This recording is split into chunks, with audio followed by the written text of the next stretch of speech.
বর্তমানে দেশে নিবন্ধিত রাজনৈতিক দল কয়টি? ৫-০টি। সর্বশেষ নিবন্ধিত রাজনৈতিক দল কোনটি?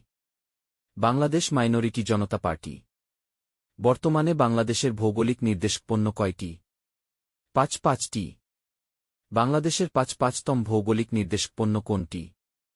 ঢাকায় ফুটি কার্পাস তোলার বীজ ও গাছ। বাংলা নববর্ষের শোভাযাত্রার বর্তমান নাম কি? বর্ষবরণ আনন্দ শোভাযাত্রা। আপিল বিভাগের ৫ম নারী বিচারপতি কে?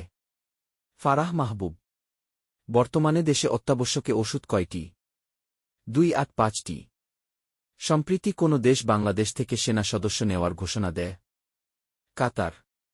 দেশের প্রথম ওশান গ্রাউন্ড স্যাটেলাইট স্টেশন নির্মিত হচ্ছে কোথায়? চট্টগ্রাম বিশ্ববিদ্যালয়। বর্তমানে দেশে মোট নদনদীর সংখ্যা কত? ১-৪-১-৫টি।